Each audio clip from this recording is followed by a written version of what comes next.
Hello, and welcome to the Disc Dungeon, where we put you on to musics and melodies in the deepest, darkest dungeons of your computer disk. I'm your co-host, Joe Dove, and with me, as always, Julian Valencia. And if there's one thing we love talking about, it's music.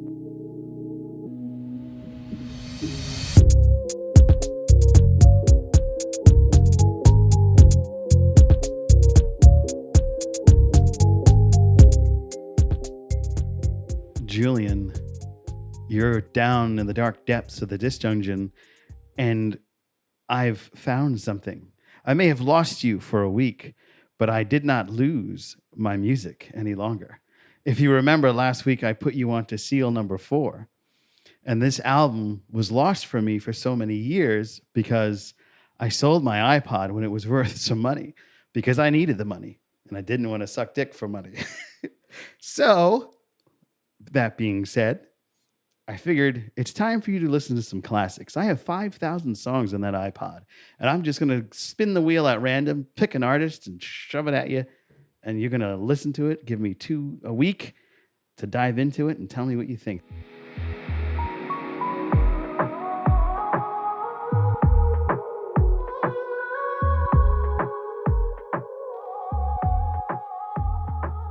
I'm really glad you found your iPod. Me too. I'm not so glad that you put me on the Seal 4. Oh, come on, man. It's the Kiss from a Rose on the Grave. Oh. So that is a great song, right? I wish I wrote it. But it's not on this album. No, it isn't. No. And I hate to break it to you guys, but last week I was put on to Gunship, their album called Dark All Day, and man, that album blew me away. It was amazing. I had so much to say about it. In contrast to this album, he's a great singer, right? Yeah, he's definitely got pipes. He definitely has a nice timbre to his voice. Nobody can take that away from him. But when I listen to an album, you can be the best singer in the world, but if you sound generic to me, that's a big problem. I feel like the songs and the music that he was singing, it felt like bits and pieces of other music, of other people or other artists. It never felt to me that I was listening to Seal. Never felt like what Kiss from a Rose did or does in general when you listen to that song. You don't hear anything like that. You don't hear a song like Kiss from a Rose and think like, oh yeah, this sounds like this. No, it's unique. It transcends. And you know what I mean? I think that's why it has such an impact on people in general. But for me, this album, man, I was better off without it. No, come on. There were some favorites for you to listen to. Yeah, you're right. Where There's Gold, The Loneliest Star. These were two songs that stood above the rest, but that's like that's not saying much, I mean, hence why I'm trying to be nice, guys, because honestly, like from my impression of Seal is Kiss from a Rose, and in general, I don't have any qualm against the guy, but I liked Where There's Gold because of my passion for reggae just in general, right? This really was like the first song that I was in when on this album that I was able to vibe to. I think the rest of the songs I was kind of scratching my head like, like I am only listening to this right now because Joe put me onto it. You're welcome. And it's always nice to hear, the UK does this a lot. They love this reggae, this particular reggae sound that sounds like, I call it like James Bond reggae. Like they love adding like strings and it sounds like it could be, in a James Bond film. Yeah. It was, if James Bond happened to go to Jamaica they do. He goes to Jamaica. He goes to Jamaica at one point. At one point, I'm pretty sure. Again, that just probably shows was that one of like the older James Bond films? Yeah. Got it. Okay, well. At least I think so. Who knows? If not, let me know in the comments or something. The only reason why I know the name Sean Connery is because of James Bond. James Bond, and I never saw a Sean Connery James Bond. No, he was. I think Roger Moore went to 007. What was his name? Roger Moore. Roger Moore. Black hair. Yeah. White guy. Yeah. Well, they're all white. they're all white. Anyways, so in general, if I don't really want to go song by song on this, I would say that in the beginning, the song "Get It Together" starts off with the party feel. It's a feel good song. It's like a concert starter, album starter. The type of song you want to hear when the party's dying out too early. Yeah. That's just the way it starts. Not necessarily a song that I would say that I would just like have to listen to again. Again, it goes back to the sense of like genericness of like I've heard people do this music. I've heard people do this in such creative and unique and engaging ways that Seal really left me with a lot to be desired. I'm gonna skip through a bunch. I'm skipping through Love's Divine, through Waiting for You, through My Vision, through Don't Make Me Wait.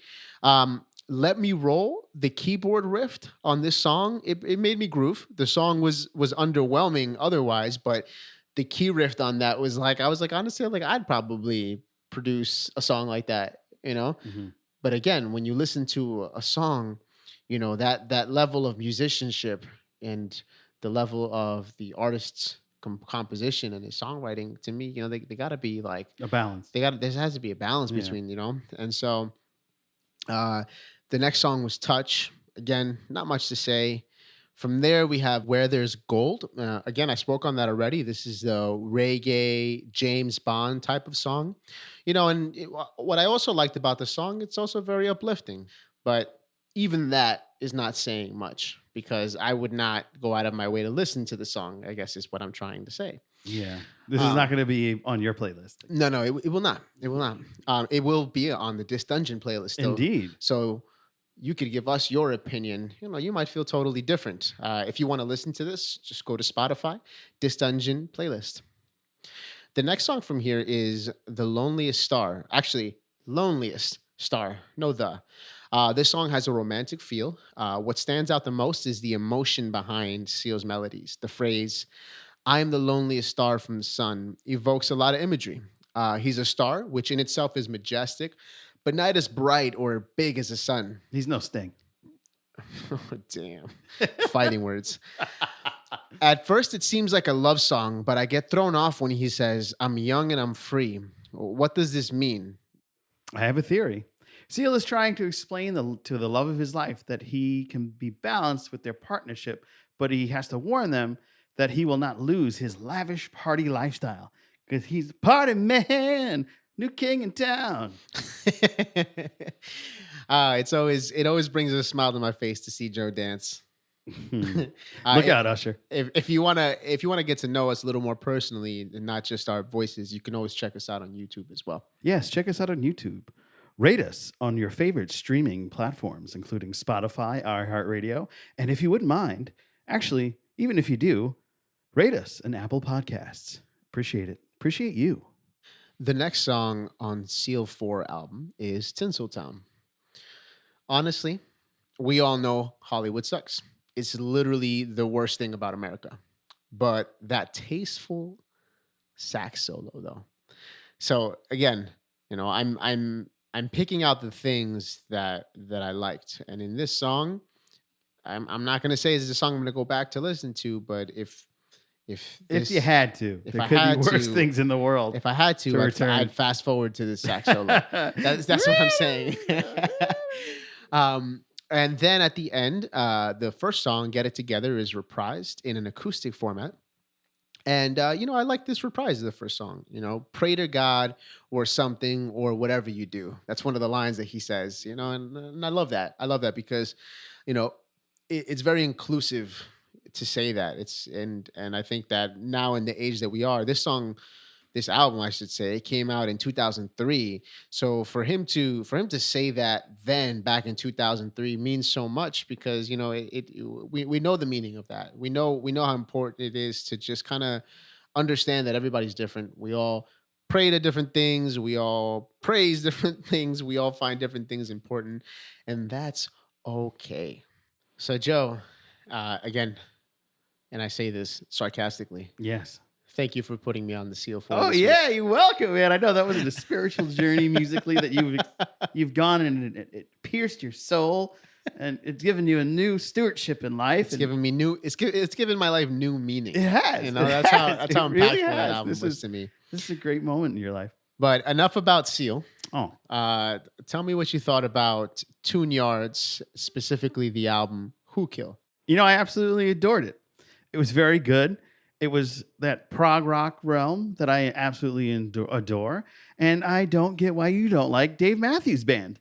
It's different, man. It's not. It's very similar just because of the voices are different because it's a woman singing, but totally in that realm of jam session. This is a jam session group.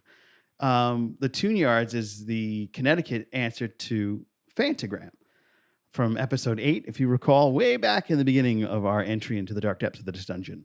And I highly recommend you give them another twirl too at some point, but we won't be putting them back on the podcast for now, unless we interview them. That would be kind of cool. So if you're out there, Fantagram, we'd love to have you on the show. Yes, please. Yeah, it'd be a lot of fun. Anyway, I dug it a lot. It intertwines with a lot of elements of the bands that I adore. Like I mentioned, Dave Matthews, and her soulness, the richness in her soul has like a two-slide coin. You get the rawness between the vocalist's skin from Skunk Anansie, and you get that haunting elements that I love in Zoe Johnston.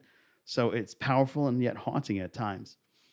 So this is a band that I've actually listened to quite a bit. They're on my daily drive. That's the Spotify playlist that I use when I'm not listening to the Dis Dungeon playlist. So just want to throw that out there. My favorite song was Business and Power. And I had to listen to Power a second time because there's a lot to digest.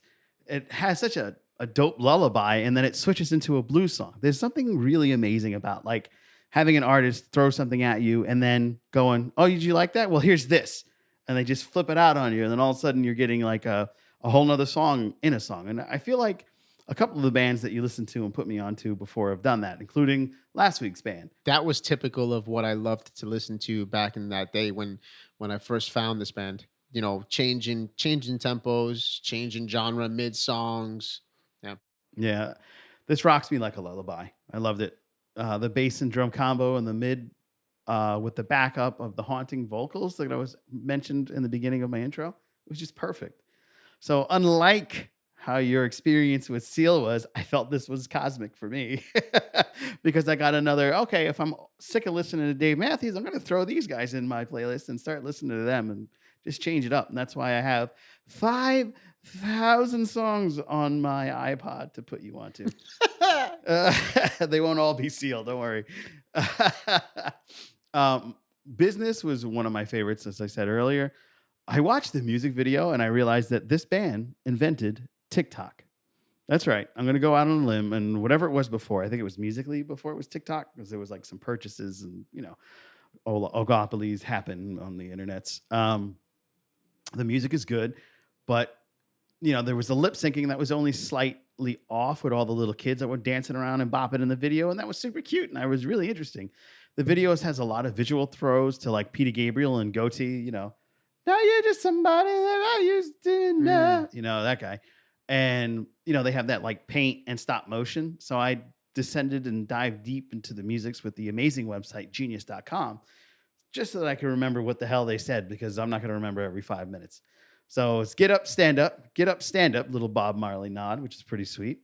Yes, I am no longer who you thought this one would be. Beyond up here on the mountain that I climbed to lose you. I saw every bit of business that business could work through. I said, ask me, but oh, my wisdom departed. Tell me, but oh, my wisdom departed. But oh, please, at least answer me this. What business, yeah? Don't take my life away. Don't take my life away. From a distance, yeah? Don't take my life away. Don't take my life away. I'm a victim, yeah? Don't take my life away. Don't take my life away. I'm addicted, yeah? Don't take my life away. Don't take my life away. There's so much to unravel in this particular song from this album, I feel, because there's so much business in the buying and selling of pharmaceuticals. Yeah. Another throw to our last episode. Yeah, if you haven't heard our last album, I put you on to the RX Bandits. Yeah. Yeah. And, like I said, they kind of dismiss people, human beings, those in the upper class, can just think of someone as just a number to make themselves more wealthy and they get people addicted to their substances that they sell and make their business from a distance. You never see them and we're all victims, but in reality, they've made us addicted and we're just begging to keep our own lives. So very deep, very powerful. I might have read more into it than some people would anticipate, and I'd love to know if the artists agree with my interpretation of their music. But I absolutely love this. Yeah, no, I agree. It's like they businesses have gotten very good at understanding what humans are susceptible to, Yeah. and preying on that and spending a lot of money to develop tactics and products that exploit that to make more money. So, being that I enjoyed this so much, I'm going to go through a couple of more songs, and then I'm going to turn it over to our next segment. But the next one that really gave me a bop was the You, Yes, You. I asked Julian, I said, "Give me that bass. Give me that bass guitar slap." And you answered, "Love the funk on this track." My only gripe that it's too short. You know, when you get into something and you really enjoy it, and then all of a sudden it just stops. You're like, "Oh, son of a." But I enjoyed it so much that I played it a few times, and I got to say, it answered some of the things that I was asking for. Definitely a Faithless nod, having the kids recorded speaking into the mic at the end. If Faithless is new to you, then you need to listen to episode 29 of the Dis Dungeon podcast. The next song, My Country, and Not Tis of Thee. It's a drum-heavy track, what some might classify as tribal. Lots of shouting between the two bandmates is a little back and forth. Very interesting, very different. It definitely caught my ear, and I had to mention it because of these things. So I hope you take a listen to it and let me know your own thoughts. And finally, I'm going to wrap it up with Willy Willy Gong. This sounds like a horror movie intro from one of those John Carpenter movies. Really cool. I think John Carpenter would be proud. I adore the song. Mid-song head bounce, left ear to right ear. It was very cool. That's one of the things that musicians don't really do as much anymore. Every now and then you'll find it, but they really did it successfully here. And it's such a haunting song, and to have it drift between your right and left ear kind of sounds like it's haunting in your own head. And the lead singer's voice, as I mentioned earlier, is very haunting, so it fits so good here. It's just a perfect end to this puzzle.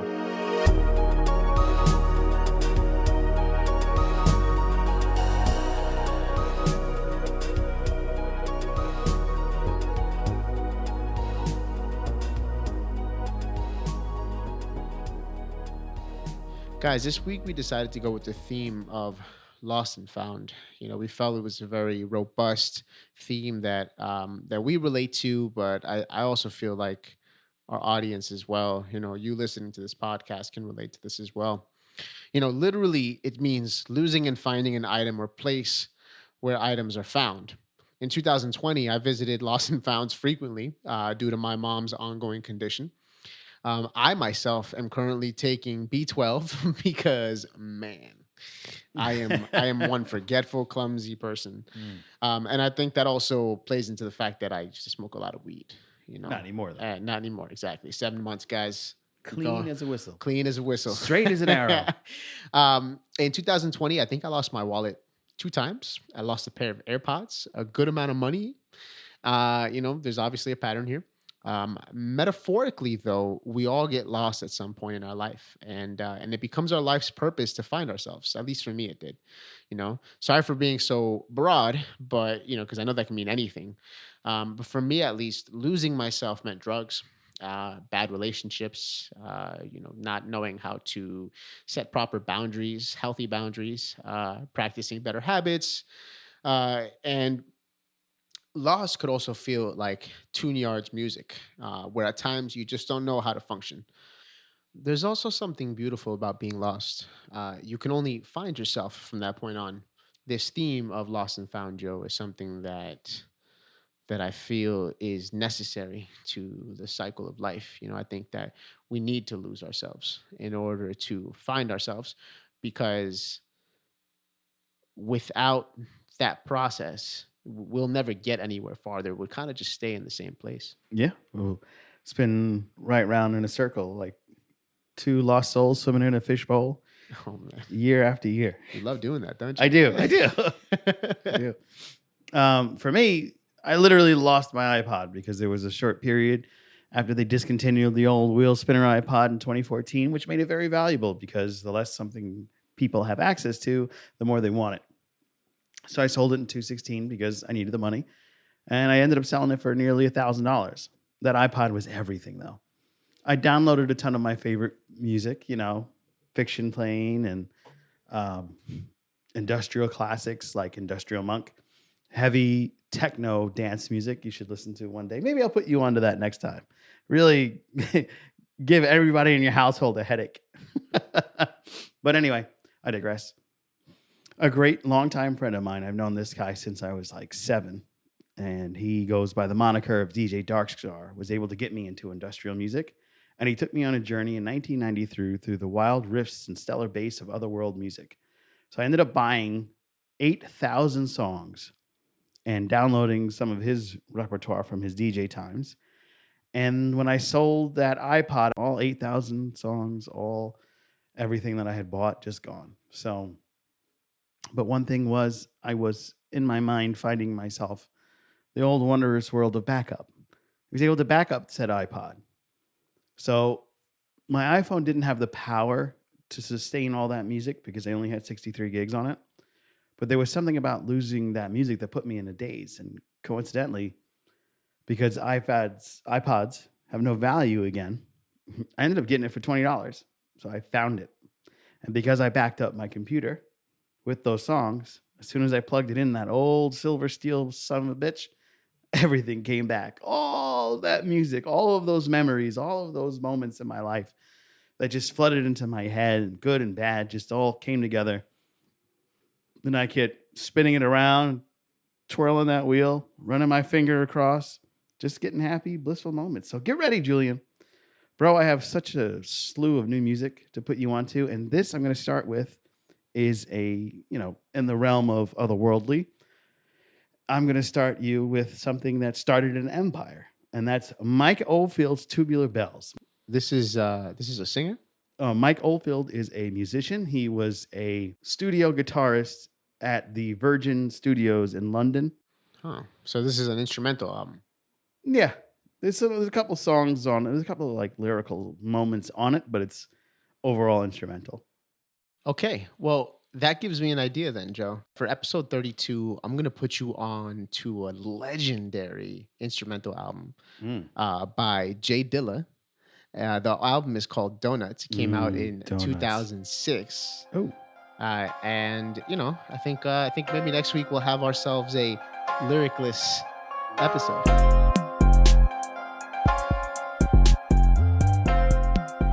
This week we have a special artist, special guest, special person that is joining us today, Joe. Yes. This is Justin Escobar. Hey. What's up, guys? How are you, sir? he's actually first off, he's actually very shy, but not. Oh. Yeah. You know those people who are shy, but they're not? Yeah. My cousin's that way. What does that mean to you, actually? A shy person, but not. It's not. So like at first they kind of read you and they like only open up until they feel comfortable in your space. Is that you, Justin? Yeah, in a sense, like basically, he's got to figure out if I like being slapped or not, and then it's like, yeah, we're cool. Yeah. Yeah. You heard it here, guys. So, Yeah. Justin, you just dropped the song. When is this song going to be available? And what is it called? We just dropped the song. Oh yeah, that's right, guys. Technically. It should be on Spotify within at most 2 to 3 days, like all streaming platforms. It's You and I featuring Julian Valencia. You're singing on it too? I'm humming. I'm humming on it. Oh, I could have done that. You should have called me. I would have. I'd hum. Doing some church hums. I could do a lot of church humming. I work for 4 churches. Oh, shit. No, but this song is definitely not. It's not a church vibe. It's more of I would say it's kind of like a reggae pop. Oh, That's kind of what I would reggae pop with like. But Justin, you have a very R&B style to your. It's weird. I do, yet I haven't done like a true R&B song yet, which is hilarious. I'm like, I tell everyone, I'm like, they're like, what type of music you like to do? I'm like, R&B, pop. I like some soul stuff too. But I'm like, I've just been gravitating towards this Afro beat, poppy, vibey. I don't know. They sound good, so it's like, fuck it, let's do this. Justin is actually on the roster all the time. We're working on music all the time. Actually, we're dropping a song, You and I, right? It's like you said, it's going to be out in a few days, but we already got the next one cooking. Oh, there know you what I go. mean? So we're trying to have an end of the summer jam going too. Sizzle. Trying to see if we can really bring out the R&B in him. The next one's just gonna be straight sex. Sex. That's you heard it here first. Nah, but this will have like those more subtle Robin Thicke vibes, like I heard you really want to flex on them with your falsetto. It's like I want to challenge myself. I don't want to ever feel comfortable. Well, that's a great segue because the theme of this episode is lost and found. So I know, obviously I want people to hear it from your voice and in your words. But I know that this song was challenging and it was out of your comfort zone. So we'd be very interested to hear more about that. Oh man, this song was definitely that hurdle I had to kind of just finally hopped over because this is my first time with a home studio setup. Very generic, but it's different when you're going to the studio. I'm guilty of it. It's almost like a helping hand telling you what to do, and I'm a creature of habit. I love going to the studio and being told, "Hey, let's try this and this." This one I had more freedom, and I was like, "Oh shit!" So where do I start really? Because I'm like, all right, I just know how to record. I know how to write a little bit, but then when it came to like ad libs and harmonies, I was kind of lost. So I needed Julian and Henry's guidance. And they found you. And they found me. Look at that. It's Lost. all just so synchronicitous. Fuck sake. You mentioned something interesting. You said that limitation, and I'm assuming you're referring to the pandemic and COVID-19. It sucked because I couldn't do. I mean, not just me, but pretty much the entire world. There was no way to record music if you didn't have a home studio. Especially, I didn't have the funds at the beginning of pandemic, so I was kind of just like left on. I don't know, just like left on. I don't know how would I describe it. Like right before that, I released 2 tracks, and then I believe we were working on started tapping on "We Don't Talk No More," and it was just like blue balls almost because we got halfway, and then pandemic hits. I'm like, wow, I couldn't release that until what, July, August. Yeah. It was So from March until then, and then I was just like, I don't know, it sucks. It always fucking sucks. Yeah, guys, if you're interested in Justin's music, just simply go type in Justin Escobar, Spotify, Apple Music. At this point, we've done 2 songs. You and I is going to be the second song that you've done with Audios. I fucking love this new song.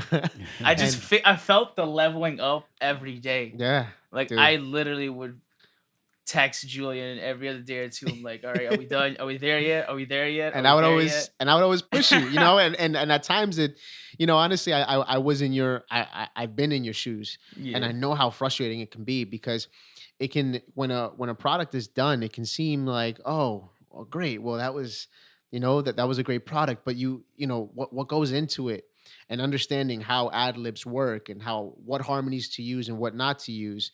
At the end of the day, I think I had probably 50 to 100 different ad lib and harmony tracks when I was done with this. I was scratching my head like, oh man, okay. Yeah, I'm a green arrow when it comes to Logic as well. So I'm just like, all right, so how do I merge this? I didn't really know how to merge anything. So I'm like, I'm just gonna do a bunch of takes, and I'm like, all right, I'm sorry, but this is the only way I know I'll progress for now. And now next time, do straight takes, reverses, or the entire song.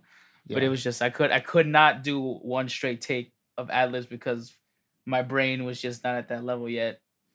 But I'm confident on the next track. I can go at least half a song now, without a doubt. No, yeah, more of, that, and that's I what I didn't want it to be. I didn't want it to be robotic. Yeah. That's my biggest thing. No, I think that it was very important for me, and really our mission at Audios is artist development. We don't say that word loosely. You know what I mean? We're not just producers that make a song for you and then say we do artist development. Right. You know what I mean? Like we really care about Justin in terms of, what are you gonna do better next song? How are you all about that mold? Yeah, how are you going to be Getting better? that clay. And And to me, the next step was what we spoke about was, dude, you got to get your home studio set up. You got to be able to record at home. You have to be able to hear yourself. You have to be able to understand when you go to a studio what it is they're doing to your voice and how right. they're cutting you in and how, and all of this knowledge and experience that you're getting at home essentially is, you're saying you felt like you leveled up every day. That was part of it. You decided to invest in your craft in on a different level, right? Not only did it take money and time, but it's also going to pay money and time, because it's going to mean less having to go to other people's studios. It's going to mean less money at other studios, which I think you agree with me in the sense that there's still a time and a place. There's Yeah. still a vibe when you go to a Yeah. studio and you go and record yourself, right? But Yeah. imagine having to do all those ad libs and all those harmonies going back and back to a studio. You know what I mean? How much time and money would have been wasted Yeah, man. essentially? Yeah, because there'd be some sessions where I'm just like, fuck, I like vocally didn't feel good, or just my energy was low because I work until 4 a.m. 4 to 5 days a week. So I'm like, I have to pick and choose on what days I work. And then early, on the days I do work, designate at least 2 to 3 hours of writing or trying to record. On top of like, waking up is tough enough itself already, Yeah. and trying to be a little fit and keep myself preserved so I can make it to 100 hopefully. I gave up on that stuff. I'm fitting a sandwich in my mouth. That's about it.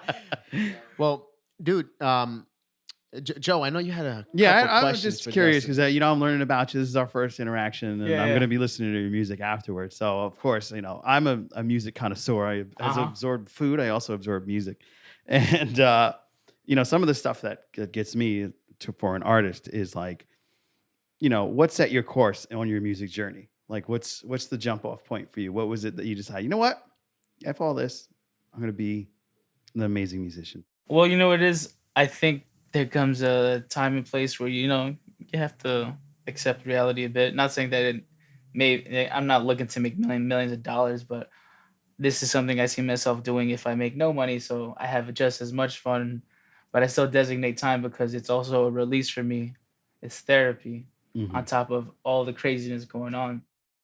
If you end up getting the chance to get on stage, you're going to be like, "Hello, everybody. My name is Justin, and I'm here to sing for you." And then you leave, or are you going to how are you going to handle the Oh switch no. now that switch is going to be turned off with COVID ending and everybody getting back to normal? Honestly, Are you ready?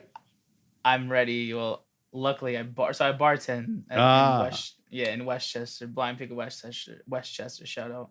So that definitely helps with, like, as you could say, quote unquote stage frightness. yeah. So that's something. I mean, I've always I would, yeah, most of the time I've been shy, but usually, after like the first 20 30 seconds, I get in the groove. I start feeling the crowd out. I'm like, all right, they're here for me. They're not against me. Yeah. And who's one of your biggest influences in music? Woof. Man, I would say my top three. Top five, top one, whoever. Well, I got on my arm, I got Travis Garland. Oh, okay. Yeah, and I got JT on the back, Silhouette. So those are two people that have Interesting. paved my musical taste. On top of, like, some D'Angelo, and then Jeremy Passion. I actually grew up watching on YouTube fucking since 2012. So he's someone that I'll message him sometimes just like for an opinion. I Nice. just I just want to point out that I think this is again the beauty of the show is that with the exception of D'Angelo and Justin Timberlake, I don't know anybody that you're mentioning, and these are all people that I'm going to go do homework on Yeah, now. and listen to. And actually, Joe and I talked about this earlier. Not really, but No, we totally did. we the same way that we put each other on to music every Mhm. week, we'd be very interested for you to put us on to an album and that we would discuss our next episode. Yeah, that would be a lot of fun. I mean, I'm an advocate for Travis Garland's debut album. Jeremy Passion has like a very soft, soulful, driven voice as well, and very raw, organic lyrics. He's Christian as well, so religious, but So he has no curse words, which is amazing because it's just, I feel like everyone uses curse words. Yep. It's tough to keep it non-explicit, but man, no, his voice just touches your soul, man. I'm not gonna lie. Okay, And then he also has various covers that are just bomb. so we have Travis Garland debut album and Jeremy Jeremy Passion, and what's the Yeah. album? I think that it's his debut album as well. Okay. All right. So I know you like to dabble in different genres of music. So what's something that you want to hop into that you haven't quite touched yet? What's your next genre to tackle? You going to come out with a country album? Oh, I don't know, man. I don't know. I think I don't really see myself veering off into anything besides like pop and R&B for right now. I mean, it'd be cool if someone like One More Time. I don't know, what would you categorize as Daft Punk? One more time. That's pop. Yeah, that's That's pop. pop Is it dance. Yeah. Like Dance. I'd People. love to make a song like that though. I would say I will say that. Yeah, it's a dance song with electronic, Backing. feel. Yeah. Yeah, absolutely. And Daft Punk retired, so you got the doors There's wide space. open. Yes. There's fucking There's space no now. competition, really. I mean, other people are coming, but now's your chance. So super excited for you to hop in there, and you'll see me bopping my head. I mean, definitely some Weekend vibes. I love the weekend. Weekend's amazing. It's just I don't know. I do support all music. Like I don't hate anything really. I enjoy all the sounds.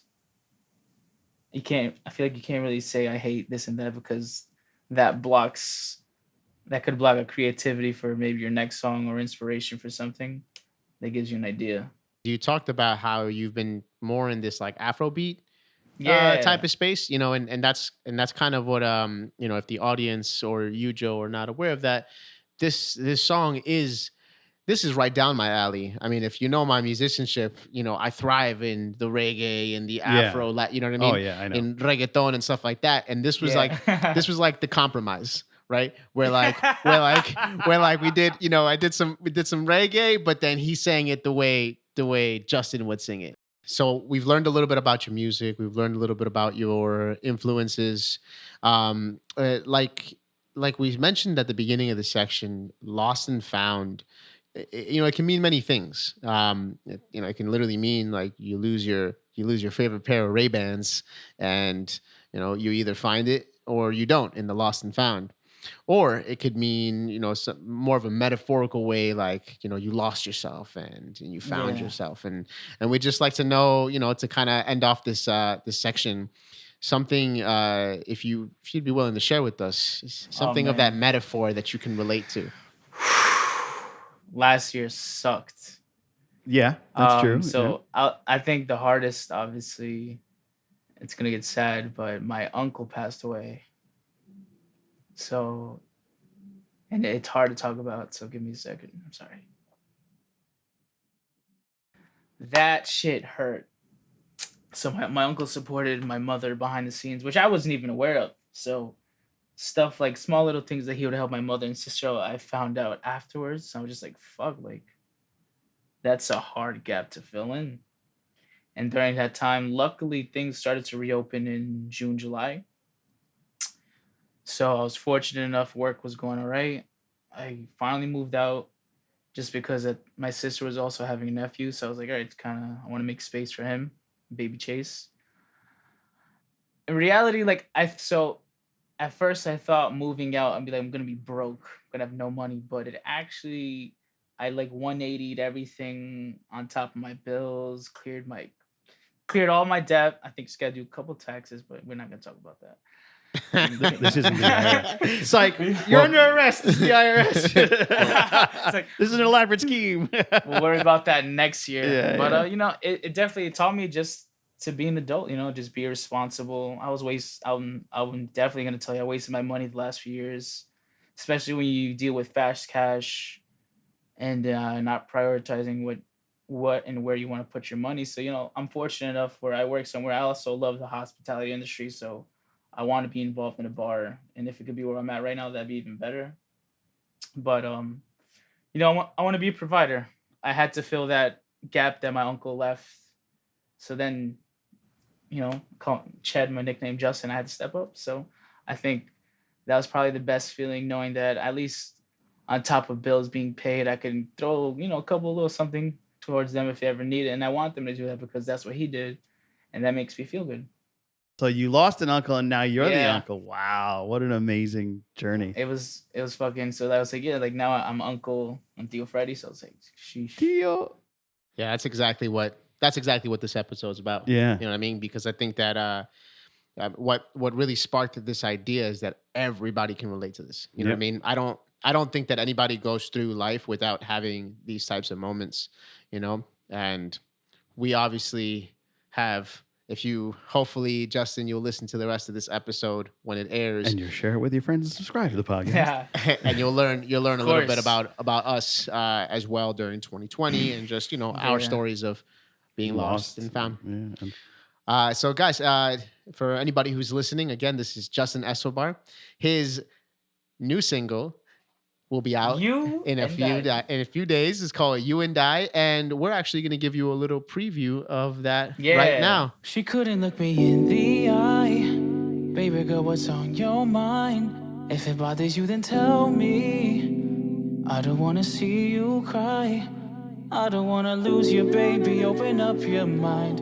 It's more than me, it's you and I. Wanna rock with you all day and night. Tell me what to do and I'll survive. You and I, baby girl, just you and I.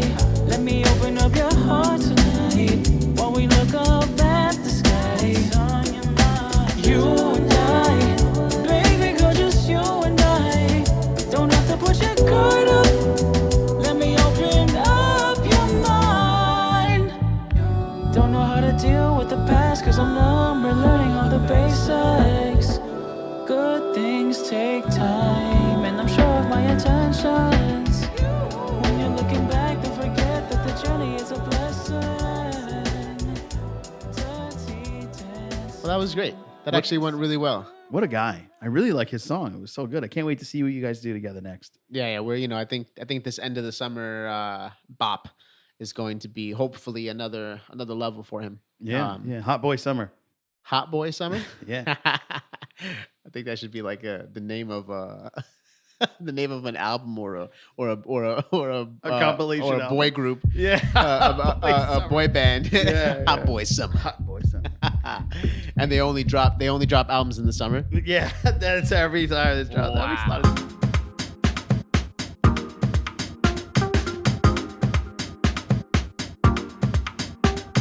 This week's Tricks of the Keys is a very mainstream song. It's called Chandelier by Sia. Oh, wasn't Rihanna?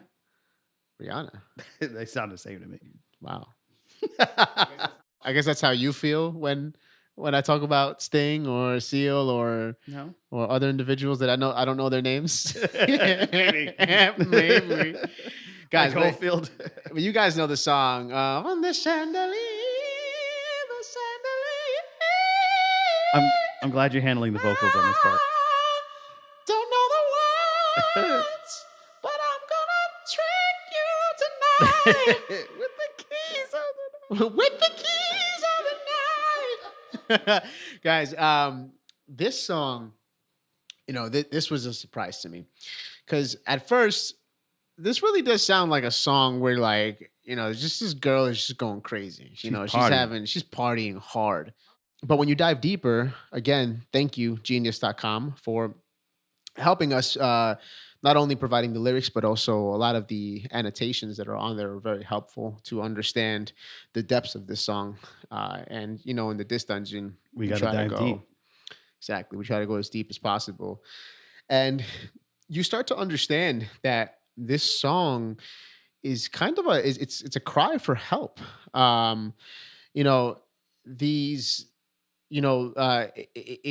It can seem that the motifs that she's talking about are live life to the fullest, go out and party, do things that are out of your comfort zone, seize the day. Carpe diem. Exactly. But there's also sadness in this, in the second verse, she says, sun is up, I'm a mess, gotta get out now, gotta run from this. Here comes the shame, here comes the shame. I think what she's referring to is all those things you did when you were drunk or when you were inebriated that now you're conscious of and you regret, you know? And Drunk girl summer. yeah, you know, in that sense, but I get the sense that this is more than just like another time. This is kind of like I'm at the edge now. I keep doing this and I can't take it anymore. You know, and so when you start to understand that, and when you start to read between the lines in this song, you realize that this song tricks you, right? Because at first glance it makes you believe that one, two, three, drink, right? But it's really about this ultimatum, right? This I'm at the edge and I'm about to jump off because I can't keep doing this. Um, and I love when artists are able to do that, you know. And I think she achieved this beautifully. I think she achieved this. She created a mainstream song that everybody is, you know, a lot of people would Bopping just to, take it yeah. take Yeah, it very that's right. service. One, Mhm. yeah, one, two, three, drink, you know. But like she's talking about a lot more there. And Sia to me is one of those artists that deserves all the credit, you Mm. know, not only for what she does visually, for what she does with her music and how beautiful. You know, you talked about how hauntingly beautiful Mm. that other artist is. I think Sia to me has a hauntingly beautiful voice as well. Interesting. Um, and and it's interesting that we decided to talk about her in our Lost and Found episode Mm. because Sia was the songwriter, the ghostwriter behind many hits, Including Rihanna? huh? I think including That Rihanna makes a lot of sense. I figured before it out without even knowing. before she decided to go and become See ya. Sia, her own thing, right?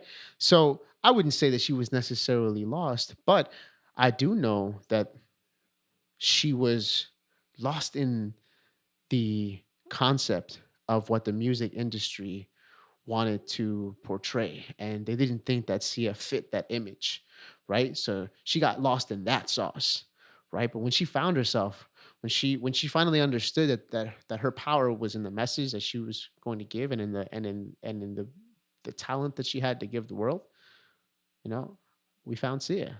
And I'm really glad we did. Word. You know, guys, we have beat this concept, this metaphor of lost and found to the floor, but Put that some bitch in a chokehold. but I guess just we really feel strongly about it. Yeah. And if you're in a place right now where you don't know where life is taking you, you're kind of not too hopeful or too optimistic about what's happening, you know, just understand that there's always a way out. You know, there's always tomorrow, and if there's anything that we'd like you to leave with this episode is, you know, just keep going, keep your head up. There's always a way out, and there's always a light at the end of the tunnel, and there's always a light in the dark doorway of the disc dungeon.